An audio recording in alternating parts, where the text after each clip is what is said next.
Hola a todos, bienvenidos a Paredro, el podcast de libros, autores y demás actores del mundo literario. Mi nombre es Camilo Hoyos. Como saben, Paredro Podcast es medio aliado del Festival Mar de Palabras que se acaba de celebrar en Santo Domingo. Por eso, en esta serie compartimos con nuestra audiencia algunas de las conversaciones más relevantes de su programación.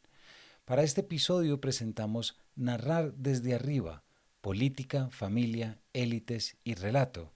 Una conversación con Carlos Fonseca, Cristina Bendeck y Pablo Gómez Borbón, moderada por Priscila Velázquez.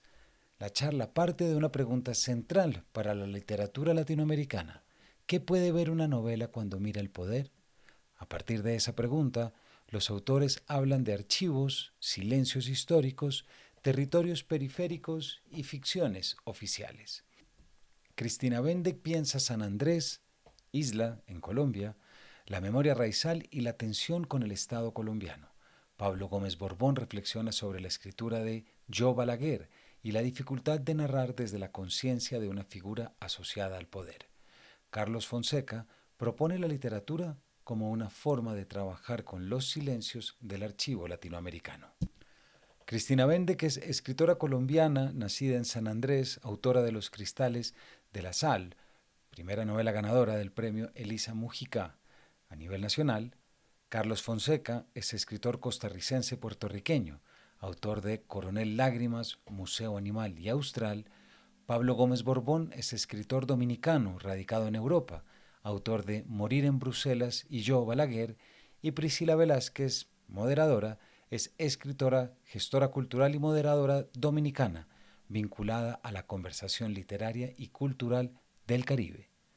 Bienvenidos a un episodio sobre poder, archivo, familia y, por supuesto, novela latinoamericana, que tanto se habló durante el festival Mar de Palabras. Bienvenidos. Buenos días, ¿cómo están? Gracias por estar aquí, sobre todo una mañana de domingo. Además de valientes, estamos comprometidos y somos dichosos de celebrar Mar de Palabras, que ha sido y sigue siendo una fiesta, como lo fue París para Hemingway. Sean todos bienvenidos. Soy Priscila Velázquez Rivera y hoy me acompañan Pablo Gómez Borbón, Cristina Bendeck y Carlos Fonseca. Tres distintas voces, pero en cuyo trabajo narrativo exploran una preocupación fundamental: las distintas formas del poder. El poder político, el poder de la memoria y del territorio y el poder del conocimiento y la razón. La literatura, desde siglos, ha narrado a reyes, presidentes, dictadores y dinastías familiares. Y lo ha hecho novelas como Memorias de Adriano, El gato pardo, La fiesta del chivo, son un ejemplo de ello. También las obras de nuestros invitados: Morir en Bruselas, Yo Balaguer, Los Cristales de la Sal, Austral o Coronel Lágrimas, también son ejemplo de ello. Pero las novelas que narran el poder rara vez se interesan en el poder mismo, porque el poder no es abstracción, el poder tiene voz, tiene rostro, siente miedo, es miedo y contradicción. Entonces, cuando narramos el poder, lo que hacemos es explorar su costo humano, las mentiras que produce, las lealtades que exige y las vidas que transforman, sobre todo eso. Este conversatorio parte de una idea central: ¿qué ve la literatura cuando narra desde arriba? Sin embargo, quiero comenzar con una pregunta que me parece imprescindible, y es la pregunta de ¿quién tiene derecho a contar la historia? Me gustaría, si me lo permites, Cristina, empezar contigo, porque tu novela, Los Cristales de la Sal, está contada desde un lugar distinto al que usualmente es narrado. Para quienes no han tenido la dicha de leer Los Cristales de la Sal, que está a la venta allá afuera en Casa Calíope, Los Cristales de la Sal narra la memoria histórica de la isla de San Andrés, vista desde los ojos críticos y la añoranza de Victoria, su protagonista, que se ausenta y llega años después para reencontrarse con su origen. Entonces, Cristina, ¿quién tiene derecho a narrar la historia de un país, de una sociedad, de una isla como la tuya? Muchas gracias, Priscila, y a ustedes por estar aquí acompañándonos. Pues país que se ha pensado siempre desde su centro, un país que ha sido, pues como todos los países, como casi todos nuestros países latinoamericanos, pues un territorio difícil, diverso, en donde el Estado no está presente en toda la extensión territorial del país. Y yo estoy en una frontera, en un lugar, ayer lo decía, que tiene 7 fronteras internacionales, que además es una isla muy, muy pequeña, que está densamente poblada y donde hay gente de todas partes. Y entre todos integramos esa sociedad sanandresana que es muy compleja y que además siempre ha sido autonomista. Es un territorio que ha reivindicado su diferencia siempre y lo ha hecho desde la oralidad, ¿no? Desde la tradición oral, en la música está eso presente, en las historias que nos contamos y que heredamos de nuestros abuelos y de nuestras abuelas está esa búsqueda y esa renuencia a pertenecer y a suscribirnos con proyectos imperialistas incluso. Somos tradicionalmente un territorio que le ha dicho no a Estados Unidos varias veces por estar tan cerca del Canal de Panamá y por tener tantos testimonios cercanos de trabajadores que se fueron al canal durante la primera fase de las obras allá. Y allí ese tránsito desde la oralidad a la literatura ha sido muy complejo porque somos multilingües y Colombia es un país hispano, pero en San Andrés se habla inglés. El idioma de los raizales es el criol y el inglés caribeño. Entonces, ¿en qué idioma nos narramos y a quién nos narramos? Es también una pregunta muy clave, ¿no?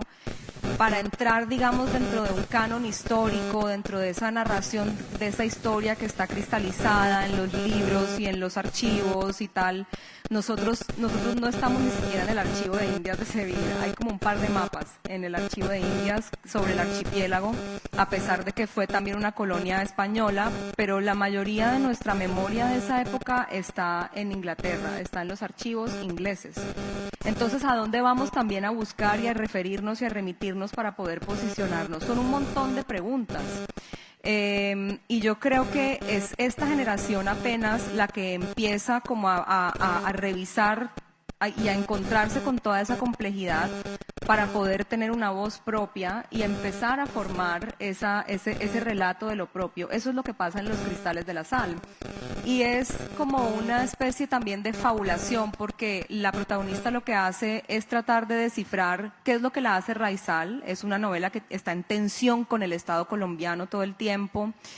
Y aprovecho además porque hoy estamos en elecciones en mi país y yo tengo la fortuna de estar aquí compartiendo con ustedes y una sensación un poco agridulce de no estar allá también ejerciendo ese privilegio de votar, porque son momentos críticos. Y desde las fronteras siempre se ejerce ese derecho con una sensación, como con una posición de trickster, con una posición que negocia incómodamente con el poder. Entonces, bueno, ahí planteo esas preguntas porque realmente narrarnos es un privilegio muy grande. Y haber conquistado un lugar, por ejemplo, dentro de la narrativa colombiana incluso, es también un gran privilegio para el archipiélago. Y es un lugar que seguimos creando entre muchas voces que seguimos trabajando desde allí. Sí, pienso cuando te escucho en esa narración desde el mar y no desde el continente. Y recuerdo lo que decía Jorge Volpi el pasado viernes sobre el poder del contrarrelato para justificar el relato oficial, donde se desquebraja la literatura de las historias oficiales. Entonces, Pablo, tu caso es distinto, porque tú narras desde el poder es el centro de la escena. Te pregunto, ¿puede la literatura entender el poder sin ejercerlo?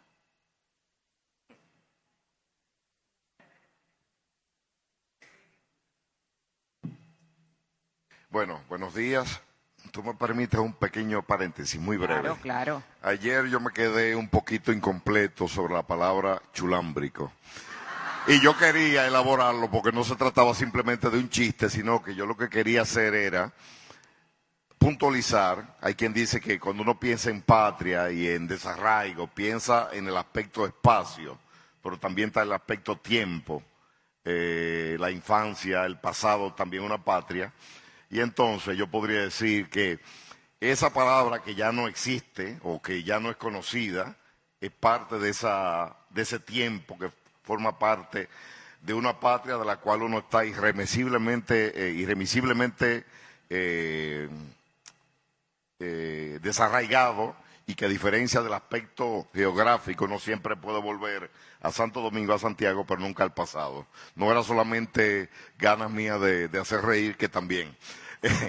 Entonces, es muy interesante esto del poder, el concepto del poder, el concepto de pueblo. Yo recuerdo en Francia, donde el debate es lo que es a Santo Domingo la política y la pelota, que es el deporte nacional, y habían dos filósofos hablando de qué era el poder y qué era el pueblo. Entonces, hubo un tipo que citó a 20 filósofos, y otro que mi querida Adelia conoce, Michel Onfray, dijo sencillamente: el pueblo es aquellos sobre quien se ejerce el poder, pero no el poder solamente político, el poder mediático, económico, cultural. Y entonces, engancho con esto para hablar de un amigo mío allá en Bruselas, Vladimiro Blanco, que dice que él no va a las festividades o a las ceremonias, las recepciones del 27 de febrero, que es nuestra independencia nacional, porque él entiende que la verdadera independencia, el verdadero fue la restauración, donde fue realmente el pueblo, ese pueblo sobre el cual se ejerce el poder, el que realmente logró una independencia. O sea, la revolución fue auténticamente espontánea, de gente que no tenía el poder. El 27 de febrero, no me quiero meter en el campo de don Bernardo, pero era otra cosa, ¿no? Entonces, respondo a tu pregunta, yo creo que la literatura definitivamente tiene el deber y el derecho de narrar el poder, ese poder que la literatura quizás tiene un ápice, pero que es realmente muy poco en relación a los actores que ejercen el poder. Muchas gracias, Pablo. Carlos, escucho a Pablo, que narra desde el poder político en su último trabajo, a Cristina, que Cristina lo aborda desde el territorio, desde la memoria, y pienso en tu coronel, que lo hace desde otro lugar privilegiado, que es el del conocimiento y la razón. ¿Qué ocurre cuando esa voz narrativa tiene el privilegio del intelecto? ¿Cómo se narra el mundo desde allí? Y bueno, muchísimas gracias, Priscila. Un gusto estar con Cristina y con Pablo acá y estar frente a todos ustedes. Yo creo que en mi caso regreso a algo que mencionaba Cristina, que es ¿a dónde vamos para encontrar esa capacidad de reconstruir la historia, verdad? Y vamos a archivos, de alguna manera, ¿verdad? Pero hay una escena que se repite a través de la literatura latinoamericana, desde Gabriel García Márquez hasta Borges, que es un escritor latinoamericano yendo a un archivo, o sea, a una biblioteca, y encontrando una especie como de archivo ruinoso. Y es que yo creo que venimos de una región, la región centroamericana, el Caribe, en donde el lugar del archivo es un lugar muy precario y un lugar en donde se encuentra una larga estela de historias de violencia, ¿verdad? Siempre recuerdo algo que mencionaba un gran historiador haitiano, Michel Robbe-Trujillo, que él pensaba que en el caso caribeño el archivo estaba marcado por muchísimos silencios. Y yo creo que ahí es que viene el rol de la literatura. Narrar también es poder. El Estado narra, el poder narra, cuenta historias que sustentan el poder. Y como tú bien mencionabas en relación a lo que decía Jorge Volpi, nuestra posibilidad es construir contrarrelatos. En ese sentido, a mí lo que me interesa es construir novelas que exploren un poco esas ficciones de archivo, pero un poco subrayar cómo nuestros archivos están marcados por silencios que tenemos que llenar, que de alguna manera el acto creativo, el acto de la imaginación es político, porque precisamente nuestras historias tienen muchísimos silencios que toca llenar. Entonces, yo siempre recuerdo algo que menciona Cristina Rivera Garza, una gran escritora mexicana que también es historiadora. Y Cristina Rivera Garza tiene un texto muy bonito en donde dice que nuestra historia se escribe en subjuntivo. Y es bonito pensarlo porque es algo que ancla muchísimo en el idioma español. El inglés no tiene el subjuntivo, como saben muy bien mis estudiantes, que batallan con el subjuntivo. Y me gusta esa idea de que nuestra historia hay que narrarla en subjuntivo porque hay que pensar lo que ha quedado potencializado como potencial, pero silenciado, ¿verdad? Entonces yo creo que empiezo un poco ahí en mis novelas y trato de narrar esos subjuntivos que tienen todavía poder. Muy bien. Lo importante también, Carlos, es que en esa construcción de la historia, la gran literatura no glorifica ni demoniza el poder. Pablo, ¿qué implica narrar o entrar en la conciencia de un personaje tan asociado al poder sin caer en la justificación ni en la condena? Bueno, realmente yo digo que escribir se vale por sí solo. Ya el hecho de escribir para mí es un premio enorme. Luego hay otros premios, sobre todo el premio de conocer tanta gente, el que escribir me permite estar aquí conversando con ustedes y comprender es, yo diría, no es premio la palabra, es una gran, bueno, se me escapa, una gran satisfacción. Entonces, respondiendo a tu pregunta, yo empecé a escribir Yo Balaguer hace 4 años, con 50 y tantos años de pasado, de escuchar a mi madre, escuchar a mi abuela, a mi padre. Y entonces todo eso yo lo tomo y lo pongo a un lado. Entonces empiezo desde cero a aprender de este personaje, a leer libro tras libro tras libro. Y entonces siempre, y yo pienso que escribir en primera persona me permite primero adentrarme en la mente o en el alma de este personaje, que es precisamente mi objetivo personal para mí mismo y que yo comparto con el autor, con el escritor, con el lector, perdón, que a lo mejor es lo mismo todo. Y entonces, ciertamente yo leí por ahí y hago un mea culpa porque en algunos casos traté de ir más allá del rol mío de escritor, cuya responsabilidad es comprender la naturaleza humana a través de Balaguer, a través del Moreno, a través de Miriam o a través del que fuera. Intenté explicar a la gente que el libro no se llamaba o no se llama Yo Pablo Gómez Borbón. Y naturalmente, como ustedes saben, pongo en bocas de Balaguer el personaje que yo entiendo que es más cercano a él, histórico, que es Talleyrand. Y Talleyrand decía que todo el mundo pensaba o todo lo bueno de él o todo lo malo de él y que él disfrutaba del privilegio de las exageraciones. Entonces, naturalmente, Balaguer es alguien que genera pasiones y mucha gente me ha dicho, bueno, tú has tratado a Balaguer muy bien, bla, bla, bla. Digo, Balaguer habla, no puedo poner a Balaguer a hablar como si fuera Peña Gómez ni a Peña Gómez como Juan Bosch.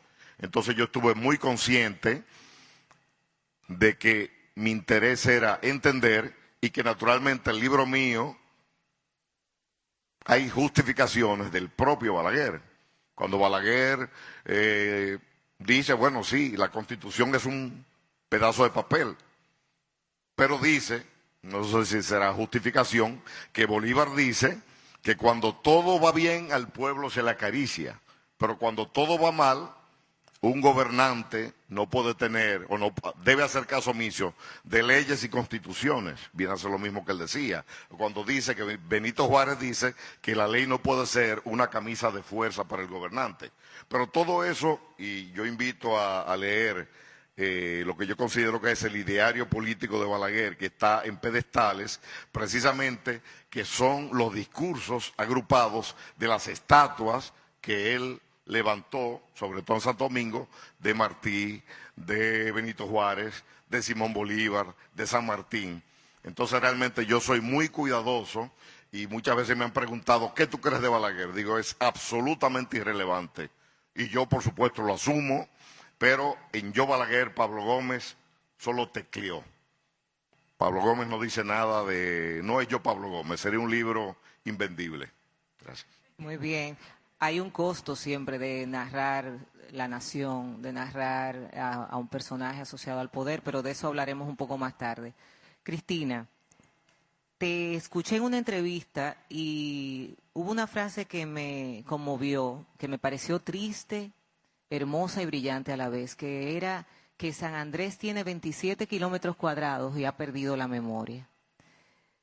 Esa frase me parece que puede ser un inicio de una nueva novela. Y pienso, reflexiono sobre el poder del territorio para hacernos recordar. Ayer nuestra Soledad hablaba sobre la ciudad invisible y te pregunto, ¿la memoria habita en la conciencia individual o en los lugares que nos atraviesan, en el mar, en el barrio o en esa ciudad invisible que mencionaba Soledad? Yo últimamente no sé, porque le contaba justamente a Carlos hace unas noches que yo he trabajado mucho con la memoria porque precisamente pues soy caribeña y yo creo que estamos un poco enfermos de nostalgia. Tú hablas ayer de la nostalgia también.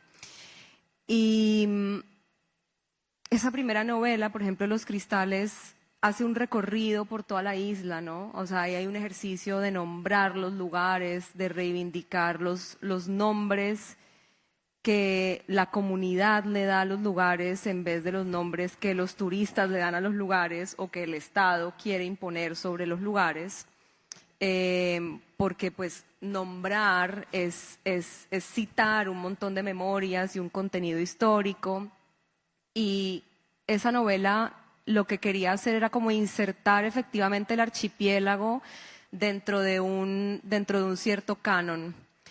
Y la segunda novela, por el contrario, es mucho más contemporánea y yo creo que ahí sí hay, Priscila, como una reflexión muy frontal sobre el poder, que sí lo cuestiona. Ahorita me estaba preguntando sobre eso, dije miércoles, bueno, la gran literatura en mi novela no será entonces, porque en mi novela yo lo que hago es hablar sobre una institución tan poderosa como una Corte Internacional, la Corte Internacional de Justicia de La Haya, en donde tras un litigio larguísimo entre Nicaragua y Colombia, Nicaragua, tras 30 años de lobby y de presencia consistente en La Haya, en la Corte Internacional, logra ganar a Colombia un maritorio, es decir, un territorio marítimo en donde cabría 2 veces Suiza o 2 veces República Checa o Panamá completo. Que está en el mar del archipiélago y que ha sido un territorio efectivamente donde hay memorias raizales, donde el pueblo étnico y los pescadores y pescadoras conocen especies, tránsitos, mareas, corrientes, temporadas, dinámicas, ¿sí? Y que eso está en esa constelación, digamos, archipelágica que hereda la gente cuando somos isleños. Y no está, por el contrario, en la gente que defendió el Estado, que defendió al Estado, en los despachos, en las oficinas, en los discursos oficiales, incluso de los presidentes que tuvieron que recibir esa decisión adversa de la Corte Internacional de Justicia en 2012. Y esto es un tema muy reciente.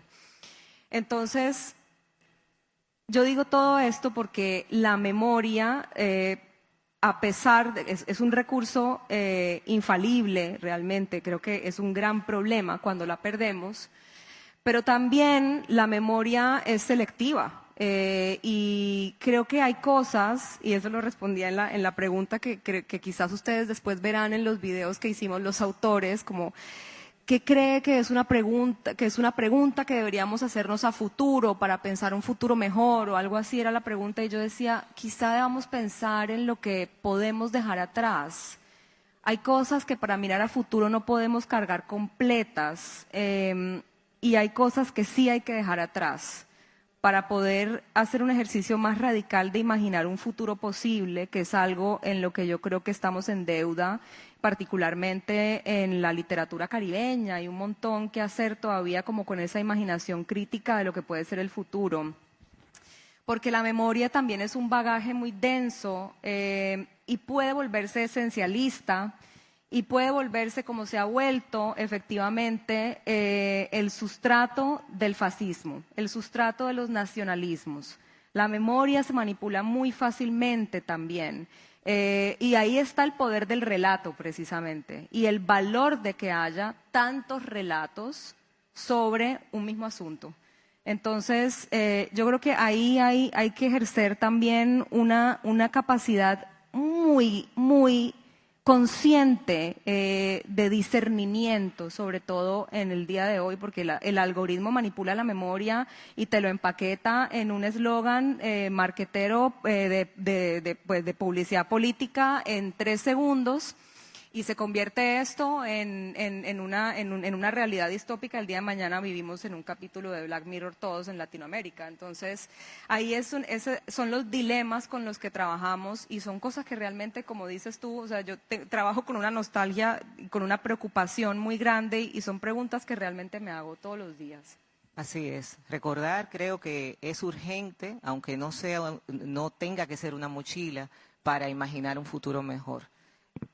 Carlos, en tu libro mencionas esta frase: en plena mañana un tierno jubilado se dedica a soñar la historia.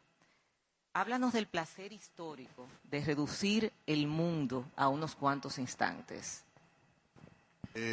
Sí, bueno, lo hablaba, tuve la suerte ya de compartir con mesa con Pablo. Estábamos en la Universidad Iberoamericana y teníamos una mesa sobre literatura e historia, y ahí me preguntaban un poco por mi relación con la historia, y yo decía que a mí lo que me gusta también es buscar en ese archivo histórico los momentos en donde la historia no dice casi la verdad, sino que parece soñar o delirar, ¿verdad? O también momentos en donde tiene pesadillas la historia, en donde parece que el relato histórico es sacado de ficción. Y en ese sentido, yo con mis novelas busco esos momentos como sintomáticos casi de la historia, en donde uno como escritor se puede parar casi como haría Freud frente a un paciente, y uno puede hacer una especie de psicoanálisis de lo que estaba ocurriendo en esos momentos históricos. Entonces, en este libro, Coronel Lágrimas, de donde sacas la cita, imagino a este personaje que está tratando de hacer una especie de enciclopedia de la historia del mundo, reduciéndola a unas cuantas escenas.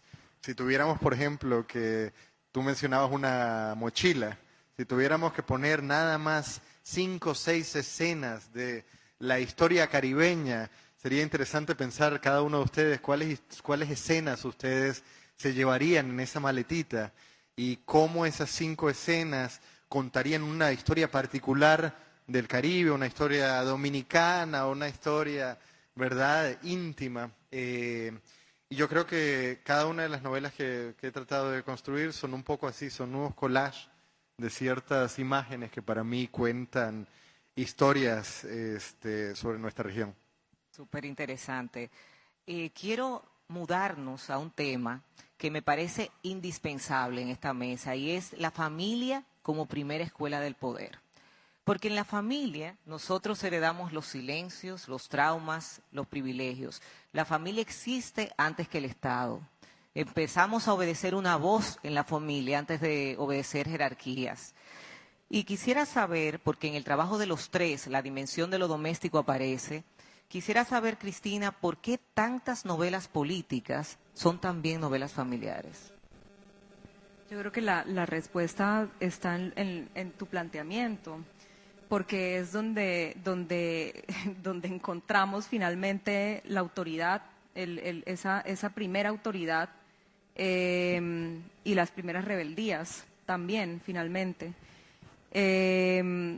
Tú citabas el gato pardo al inicio y un epígrafe de los cristales, uno es de Edwidge Danticat y otro es de Giuseppe Tomasi di Lampedusa, porque cuando yo leí esa novela, aparte de sentirla muy isleña, por supuesto la sentí, tiene un cinismo frente al poder, tiene un cinismo frente a todo lo que viene de afuera, esa novela, y tiene esa cuestión de lo que se hereda, de la jerarquía y también de todo lo que se desmorona dentro de la familia cuando hay esas fuerzas externas frente a las que tienen que actuar estas estructuras familiares. Entonces somos como la familia, es como esta célula que recibe de afuera, ¿sí? Y que va procesando y que va creando una cultura. Y yo creo que eso es lo que hace que la familia se vuelva al final un tema obsesivo que yo personalmente intento superar en lo que escribo porque me hallo completamente determinada por esos silencios que se heredan en la familia, por esas memorias que heredamos de la familia, por el archivo familiar. Me imagino muchos de ustedes han tenido también esa oportunidad como de finalmente recorrer, qué sé yo, fotografías, documentos públicos, los registros de nacimiento, cosas que van y que le van hilando a uno quizá un relato que no heredó, ¿no? En mi caso yo reviso eso una y otra vez cuando muere algún familiar, cuando hay alguna pérdida y descubro cosas que no sospechaba y cosas que me escondieron y recientemente descubrí que muy probablemente mis bisabuelos que llegaron de Belén, de Palestina, eran de hecho primos hermanos, no teníamos ni idea, mis primos y yo no sabíamos, creo que mi abuelo tampoco sabía y hay como esos silencios dentro de las familias se vuelven obsesivos y son decisiones que las personas toman por condiciones históricas también. Entonces es como ese primer núcleo en donde se procesa como todo ese influjo histórico, social, y donde además se reproduce una cultura en contestación a ese flujo. Te escuchaba y pensaba en Modiano, que en una de sus obras dice que lo primero que se hereda cuando se nace, o sea, el bebé, es la memoria. Y en el caso tuyo, Pablo, siguiendo con el tema familiar, tu personaje es el octavo hijo de 7 hermanas. Tiene un padre dulce y una madre fuerte. ¿Hasta qué punto las estructuras políticas reproducen dinámicas familiares? Bueno, yo no sé si las reproducen, pero puedo decirte concretamente que sí influyen de forma que a veces son insospechadas. Hay que saber, por ejemplo, y lo digo en mi libro, Churchill, probablemente el más grande estadista del siglo pasado, tuvo unos padres que fueron realmente traumáticos para él.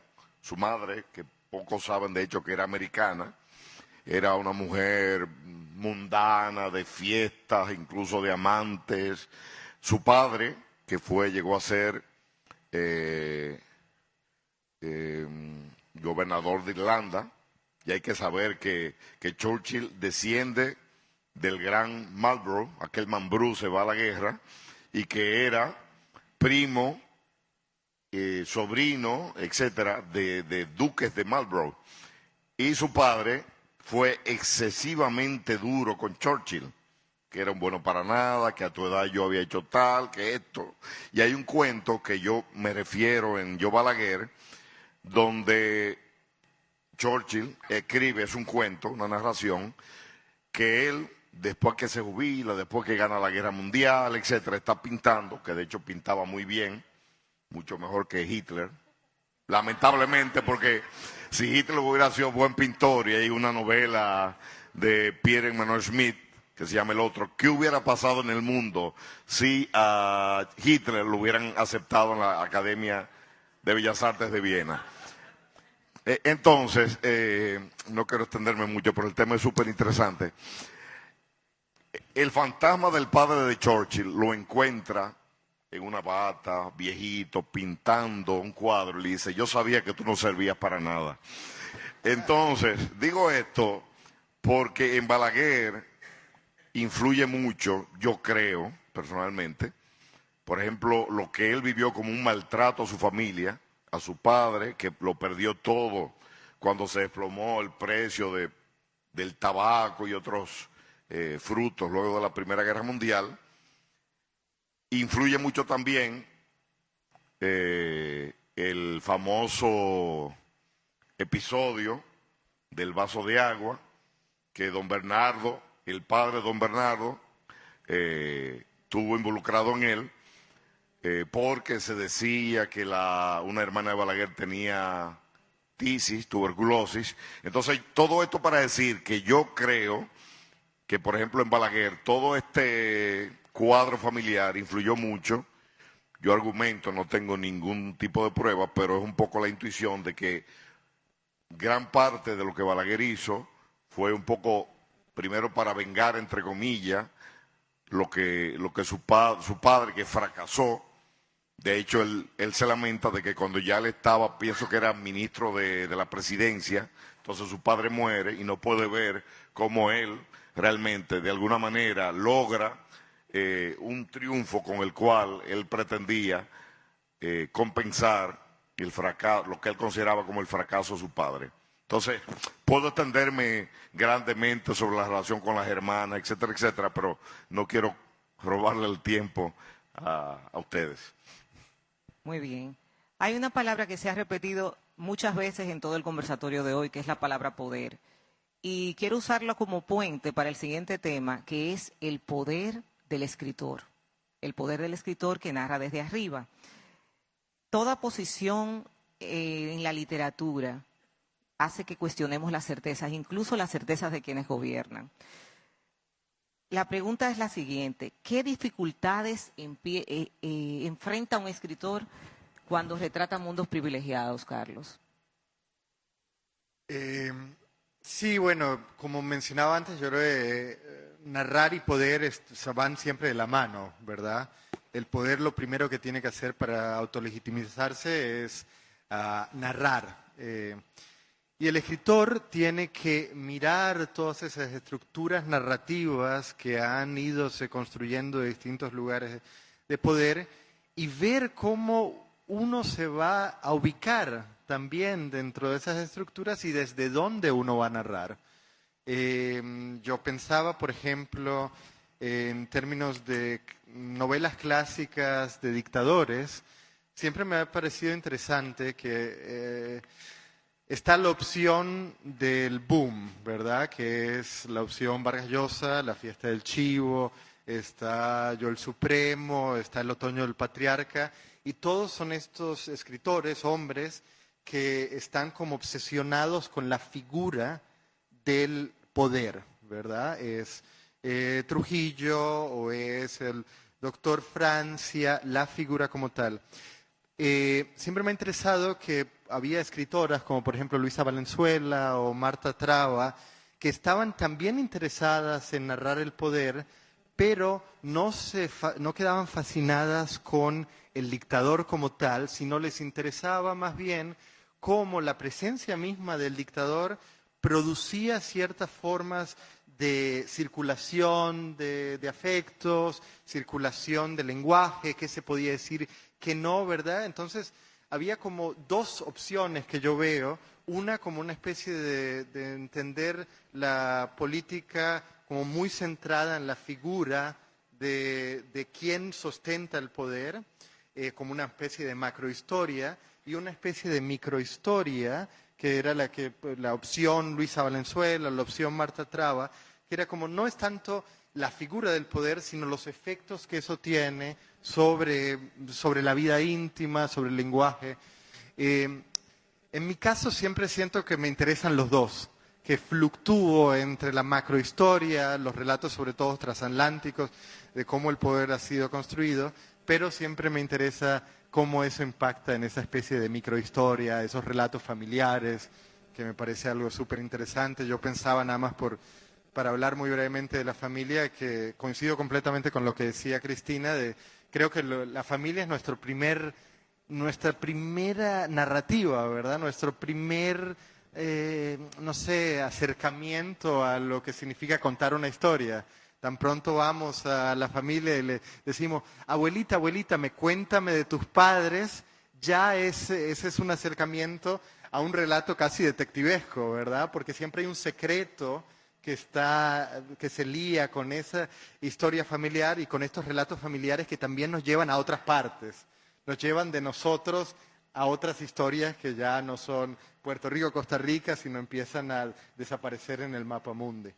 Te escucho y pienso que, me pregunto, ¿qué se hereda primero, la memoria o el relato sobre ello? O sea, la memoria familiar o lo que nos cuentan sobre ella. Nos quedan 9 minutos y me gustaría esta pregunta para los tres, para que brevemente la respondan. Y es que, ¿qué puedes revelar una novela que no lo haga la historia con H mayúscula, la ciencia política y el periodismo? Bueno, el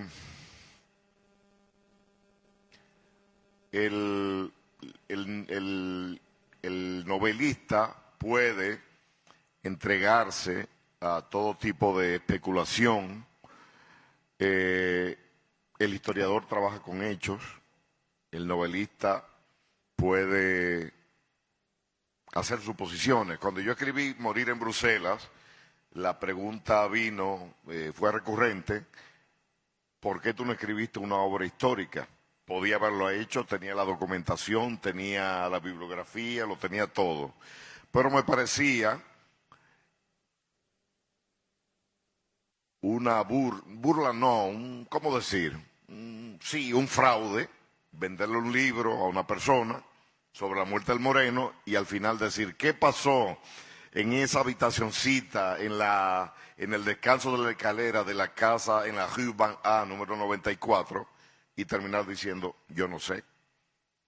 Y nadie lo va a saber, salvo que eventualmente, si fue un asesinato, que tampoco se sabe, si hay algo que se desclasifique, pero nadie, ni yo como novelista, ni el más grande historiador lo va a saber. Pero yo puedo tratar el tema y, por tanto, en lugar de hacer una obra de no ficción, una obra histórica, yo hice una novela que me permitió ahondar en esto. ¿Para ti, Cristina? A mí me encanta leer historia. Mi formación es en relaciones internacionales pero la verdad es que eso no le interesa a la gente. O sea, yo creo que la ventaja de las narrativas de ficción, de no ficción, también pueden apelar a la emoción, al sentimiento, a algo que compartimos todos, a experiencias que compartimos todos. Y la destreza de alguien que hace un relato y un relato de ficción, que es lo que yo trato de hacer, es poder traer precisamente como esos grandes problemas que parecen como grandes preguntas o grandes problemas sobre la historia, o sobre el espíritu incluso, y poder ponerlos de una manera, poder plantearlos para que cualquiera, incluso que no tenga esas preguntas presentes, pueda relacionarse con ellas. Esa es la destreza, yo creo, y es la facultad, la ventaja de escribir, de narrar desde donde estamos. Porque la historia tiene un público muy específico, tú decías el periodismo incluso también, y yo creo que esa es la ventaja de la ficción. Y quería decir también que dicen, ¿no?, que somos como el único animal que cuenta historias, ¿sí? Que nacemos y enseguida empezamos a contar historias, a repetir historias y a repetir relatos sobre nosotros mismos, y empezamos a heredar un montón yo una vez conocí en Berlín a una chica que es de Irán, y ella me decía que ella era la primera persona de su familia en migrar, en vivir fuera de Irán, y tienen un árbol familiar que pueden rastrear hasta 3.000 años de antigüedad. Yo soy del Caribe y no tengo ni idea de quiénes eran mis tatarabuelos, o sea, no tengo ni idea de dónde vengo. Y hay personas que heredan estos relatos sobre sí mismos y estos relatos familiares, y es un gran privilegio, pero también es un gran privilegio poder imaginar las posibilidades, que es lo que hacemos cuando escribimos ficción. Sí, yo creo que el novelista es quien le pone como la sal a la historia. Carlos, cuéntame qué opinas tú. Sí, no, yo soy gran lector de historia y también cuando siempre me acerco a una novela acabo leyendo muchísimos libros de historia, pero las páginas que marco, las páginas que de alguna manera determinan y acaban entrando de la novela, son las páginas en donde casi, como decía, la historia ya funciona como ficción. Entonces yo creo que escribimos ficción también para darnos cuenta que la historia, tal y como la entendemos, está repleta de ficciones que sirven como motores históricos, ¿verdad? Entonces yo creo que hay esa distinción entre historia y ficción acaba siendo un poco más porosa de lo que los historiadores pensarían o lo que nosotros como escritores también quisiéramos pensar. Pero creo que es una zona súper, no sé, fértil. Y regreso un poco a esa idea de Rivera Garza de la literatura siempre en español es historia en subjuntivo. Lo que podría haber pasado, esos espacios que, como bien decía Pablo y bien decía Cristina, no sabemos exactamente, son silencios, son grietas históricas. Ahí la literatura nos da la posibilidad de decir, tal vez habría pasado, y ahí viene el relato.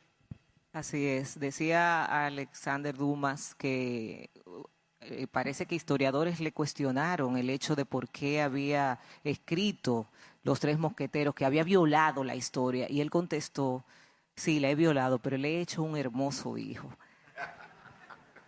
Así que quiero dejarles como reflexión, después de escuchar a estos tres maravillosos escritores, lo siguiente. Las sociedades necesitan instituciones para gobernarse y novelas para comprenderse. Porque detrás de cada decisión pública, de cada estructura de autoridad y de cada apellido influyente, hay seres humanos. Muchísimas gracias.